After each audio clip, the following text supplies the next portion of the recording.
Hello everyone and welcome back to my channel. और ये NDDS का आज यूनिट फर्स्ट का हमारा 5th लेक्चर है।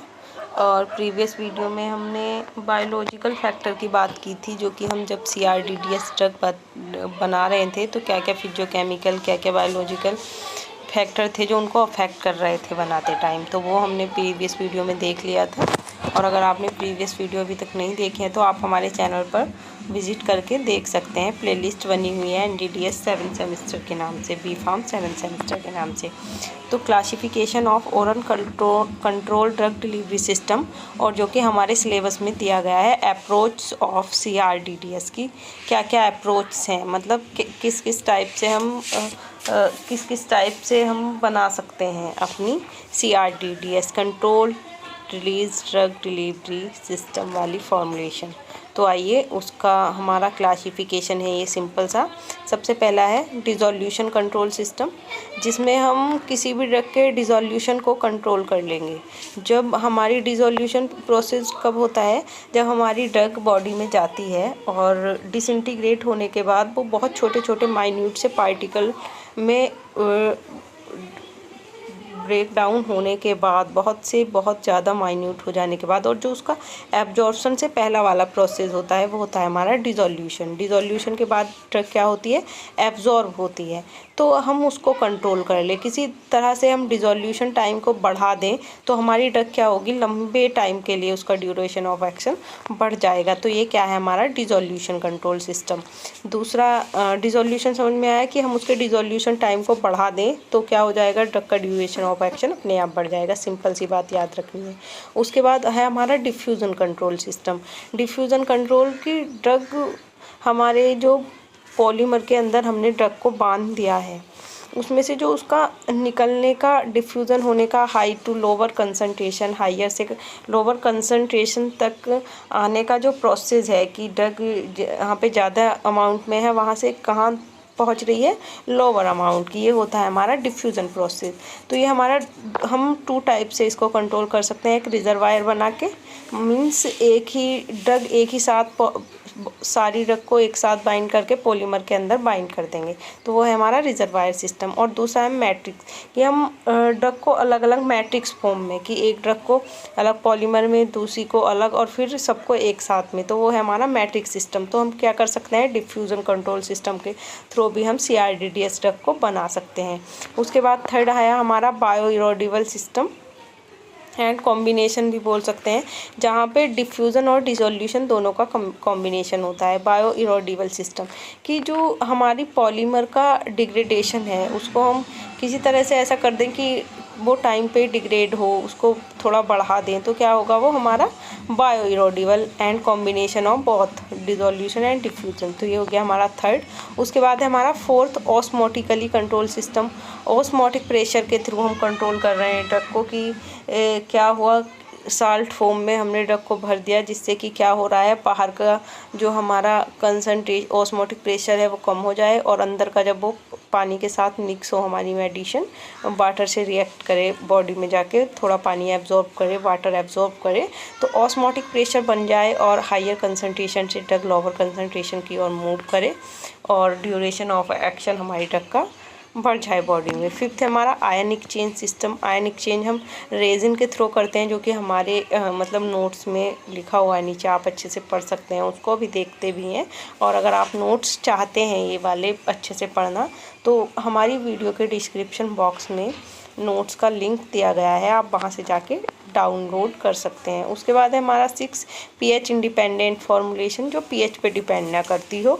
उसके बाद है अल्टर डेंसिटी अप्रोच, जैसे कि हाई डेंसिटी, लो डेंसिटी, ठीक है, डेंसिटी मतलब के घनत्व, तो उस टाइप से हम अपनी ड्रग को बना सकते हैं। तो ये क्या है, अप्रोच हैं सिंपल हमारे। ओरल ड्रग डिलीवरी सिस्टम जब हम बना रहे हैं, ओरल ड्रग बना रहे हैं, तो उनको किस किस तरीके से हम, किन किन मेथड से हम बना सकते हैं। तो ये उस टाइप के कुल 7 मेथड हैं, और आइए अब इनको डिटेल में देखते हैं। सबसे पहले हमारा डिसोल्यूशन कंट्रोल सिस्टम। डिसोल्यूशन का मैंने बताया कि सिंपली डिसॉल्व होने के बाद क्या होती है, हमारी बॉडी में एब्जॉर्ब हो रही है, हमारे ब्लड में एब्जॉर्ब हो रही है, तो हमें क्या करना है, उसको कंट्रोल कर लेना है, उसके डिसोल्यूशन टाइम को हमें बढ़ा देना है। ये सब नोट्स में अच्छे से लिखा हुआ है, आप यहाँ से रीड डाउन कर सकते हैं। देखिए यहाँ पे दिखाया भी है। आपने कोई ओरल ड्रग अपने माउथ में ली, यहाँ पे देखें, और वो स्टमक में गई, उसके बाद क्या हुआ, वो डिसइंटीग्रेशन हुआ उसका, मतलब बड़े पार्टिकल में टूटी, उसके बाद वो छोटे पार्टिकल में टूटी, उसको बोलते हैं डिसोल्यूशन। मीन्स बिल्कुल ही अब वो घुल गई है वहाँ पे, उसके बाद क्या हो गई, एब्जॉर्ब हो गई। तो क्या है, the rate of drug dissolution can be decreases by using the different approach. हम ड्रग डिसोल्यूशन को हमें घटाना तो है, लेकिन घटा कैसे सकते हैं, ड्रग के डिसोल्यूशन को घटा कैसे सकते हैं। तो इसका एग्जांपल है यहाँ पे, we can use by the salt approach और by the coating of the drug की कोटिंग करके, या ड्रग को साल्ट फॉर्म में कन्वर्ट करके, या पॉलीमर या पल्स डिलीवरी करके हम क्या कर सकते हैं, उसको डिसोल्यूशन रेट को उसके कम कर सकते हैं। तो ये यहाँ पे फॉर्मूला दिया गया है, रेट ऑफ डिसोल्यूशन DC/dt से हम इसको डिनोट कर रहे हैं, D बराबर डिफ्यूज़न कोफिशिएंट, या आप अच्छे से पढ़ सकते हैं। तो इसमें हम अप्रोच क्या है इसका, एक तो मैट्रिक्स टाइप है कि आपने सारी ड्रग को एक साथ कोटिंग ना करके क्या उसके छोटे छोटे पार्ट में डिवाइड करके एक मैट्रिक्स फॉर्म में बना लिया, कि जिससे कि वो एक ही रिलीज़ हो एक बार में। तो ये हमारा मैट्रिक्स टाइप, जिससे कि वो कंट्रोल मैनर में रहे, ठीक है। उसके बाद दूसरा है हमारा इन द मैट्रिक्स सिस्टम, यही है कि reservoir of polymer and the chamber of polymer coating, they are the different drug particles are loaded, ठीक है। तो ये वही है कि डिफरेंट ड्रग पार्टिकल्स उसमें लोडेड हैं, और क्या हो रहे हैं, एक ही बार में एक इंक्रीज़ हो रहा है। तो उससे क्या हो रहा है, उसका डिसोल्यूशन एकदम से नहीं हो रहा है, बहुत जल्दी नहीं हो रहा है, क्या हो रहा है, धीरे धीरे उसका डिसोल्यूशन हो रहा है, धीरे धीरे एब्जॉर्ब हो रही ड्रग, और एक कंट्रोल मैनर में हमारी बॉडी में इफेक्ट शो कर रही है, लंबे समय के लिए इफेक्ट शो कर रही है। और दूसरा क्या है, हम इनकैप्सुलेशन टाइम, मतलब क्या कर सकते हैं, उसको एक कैप्सूल फॉर्म में कन्वर्ट कर दिया, ड्रग को एक कैप्सूल में बांध दिया। इन this method the drug particles encapsulated और कोटेड विद द पॉलीमर से उसको कोट कर दिया। Polymer is biodegradable and goes inside and dissolve, and drugs come out and dissolve and it absorb into the body and shows their action, ठीक है। तो polymer क्या होता है, बायोडिग्रेडेबल होता है, और जो वो हमारी बॉडी में जाता है तो क्या होता है, कम आउट एंड डिजोल्व, तो उसमें से क्या होती है, ड्रग रिलीज़ होने लगती है धीरे धीरे, और हमारी बॉडी में एब्जॉर्ब होने लगती है और अपना एक्शन शो करने लगती है। तो आई थिंक आपको ये समझ में आया। दूसरा है हमारा डिफ्यूज़न कंट्रोल सिस्टम। डिफ्यूज़न में क्या होती है, हमारी ड्रग हाई से लोअर कंसंट्रेशन की ओर जा रही है ड्रग, तो उसके थ्रू हम कैसे कर सकते हैं। Diffusion is a general principle in which the drug is move from high concentration to lower concentration, आप सभी जानते हैं। तो ये क्या करती है, ये जीरो ऑर्डर काइनेटिक को फॉलो करती है, और ये क्या होता है, will be decrease and the, तो इसको क्या करना है, हमें डिफ्यूज़न को भी कंट्रोल करना है। तो फिक्स फर्स्ट लॉ के through the rate of diffusion is control by using the fix first law के थ्रू हम क्या कर सकते हैं, इसको कंट्रोल कर सकते हैं, जहाँ पे J बराबर क्या है, रेट ऑफ डिफ्यूज़न, D बराबर है डिफ्यूज़न एक्टिविटी कांस्टेंट, DC/dt बराबर rate of diffusion across the concentration gradient. तो इसमें भी हमारे 2 टाइप्स हैं, वही रिजर्वायर सिस्टम और मैट्रिक्स सिस्टम। डिफ्यूज़न सिस्टम को भी हम 2 टाइप से अप्रोच कर सकते हैं। रिजर्वायर सिस्टम वही है कि ड्रग को एक साथ हमने बाइंड कर दिया पॉलीमर के अंदर, और फिर क्या हो रही है, वो बायोडिग्रेडेबल पॉलीमर है, और हमारी ड्रग धीरे धीरे रिलीज़ हो रही है बॉडी में। मैट्रिक्स टाइप वही है कि ड्रग को हमने डिफरेंट ड्रग को डिफरेंट मैट्रिक्स फॉर्म में कर दिया, ठीक है। तो आई थिंक ये भी आपको समझ में आ गया होगा। डिफ्यूज़न को भी कंट्रोल कर रहे हैं हम मैट्रिक्स टाइप से और पॉलीमर टाइप से, मतलब दोनों में टाइप यही है, बस नाम थोड़ा चेंज करके लिख दिया है। उसके बाद बायोइरोडिबल सिस्टम। बायोइरोडिबल सिस्टम भी वही है जो हम पढ़ रहे हैं कि एक साथ ड्रग को बाइंड कर दिया, लेकिन ये अब क्या आ गया, ये अब डिफरेंट टाइप से आ गया। बायोइरोडिबल सिस्टम भी हमारा सेम वही है जैसा हमारा क्या था, रिजर्वायर सिस्टम था जिस टाइप का, लेकिन ये अब अलग से आया है, तो इसको अच्छे से पढ़ते हैं। The system contain both control the dissolution and diffusion, दोनों टाइप से डिफ्यूज़न और डिसोल्यूशन दोनों को कंट्रोल करता है। And the drug is convert with the polymer and this is covered होती है पॉलीमर से ड्रग इसमें, और पॉलीमर क्या होता है हमारा, बायोडिग्रेडेबल नेचर का होता है। When the drug is given into the body then this biodegradable polymer is dissolve slowly and drug is dissolve and release and diffuse follow zero order kinetics. तो इसमें क्या होता है, वो पॉलीमर धीरे धीरे बायोडिग्रेडेबल नेचर का होता है, क्योंकि नाम ही इसका क्या है, बायोइरोडेबल सिस्टम। तो ड्रग धीरे धीरे रिलीज होने लगती है और CRDDS ड्रग हमारी फॉर्मुलेट हो जाती है। So it increase the duration of action. Duration सबका काम क्या है हमारा, ड्यूरेशन ऑफ एक्शन को बढ़ाना तो सभी का काम है। हम क्यों बना रहे हैं NDDS ड्रग? जिससे कि हमारा ड्यूरेशन ऑफ एक्शन इंक्रीज हो। उसके बाद द बायोडिग्रेडेबल सिस्टम भी कितने टाइप का है हमारा? 3 टाइप का है वहीं पे। तो आप यहाँ से देख सकते हैं रिजर्वायर सिस्टम, सिंपल सा आप देख सकते हैं, ठीक है। उसके बाद दूसरा है in this drug chemically react कर रही है। थर्ड आप देख सकते हैं in this method the natural polymers are use for the coating which absorb the water and swell. वो तो उसमें क्या हो रहा है थर्ड वाले में कि नेचुरल पॉलीमर यूज़ कर रहे हैं, वो स्वेल हो रहा है हमारा।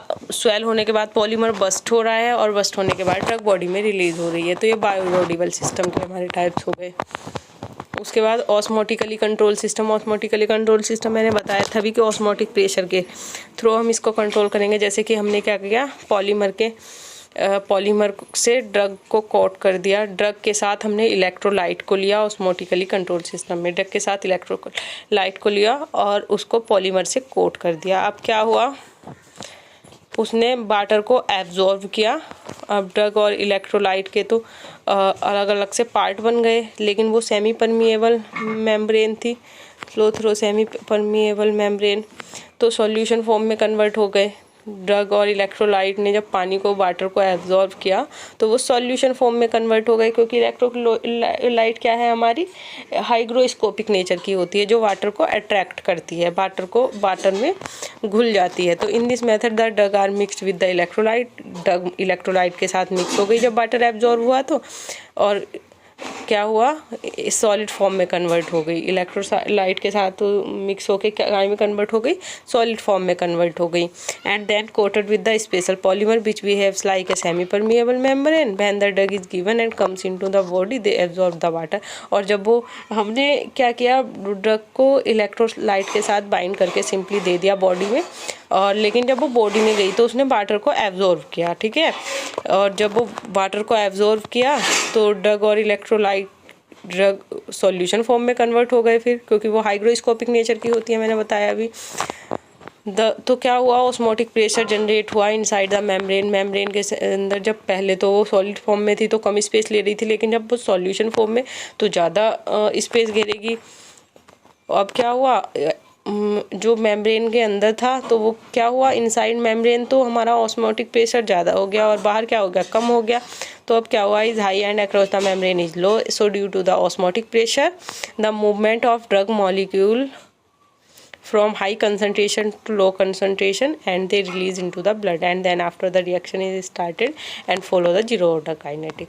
बस वो रिलीज होने लगी और क्या कर रही थी, फॉलो जीरो ऑर्डर काइनेटिक। दूसरा है हमारा आयनिक चेंज मेथड। आयनिक चेंज मेथड में हम जैसे उसमें हमने क्या यूज़ किया, उसमें हमने यूज़ किया साल्ट को, इलेक्ट्रोलाइट को, लेकिन इसमें क्या करेंगे, हम रेजिन को यूज़ कर रहे हैं। In this method basically resin are used and the resin are combined with the drug. Resin drug के साथ कंबाइन हो जाता है और इसमें हम पॉलीमर का यूज़ नहीं कर रहे हैं। और जब वो सिस्टमिक सर्कुलेशन में चला जाता है तो रेजिन क्या हो जाता है, डिस्प्लेस होता जाता है। मतलब रेजिन किससे हट जाता है, डिफरेंट आयन से। अब उसके साथ क्या हो जाते हैं, displace with the ion and the drugs so their action. और रेजिन की जगह पे क्या आ जाते हैं, आयंस आ जाते हैं और वो अपना इफेक्ट शो करने लगती है। एंड आई थिंक आपको कुछ हद तक समझ में आया होगा and thank you so much. और अगर आपको अच्छे से समझ में नहीं आया तो आप थोड़ा खुद से रीड डाउन कर सकते हैं इन नोट्स को ही अच्छे से। And thank you so much for watching this video. और अगर आपने हमारे चैनल को सब्सक्राइब नहीं किया है तो प्लीज़ सब्सक्राइब करें and press the bell icon so you will get all the notification from this channel.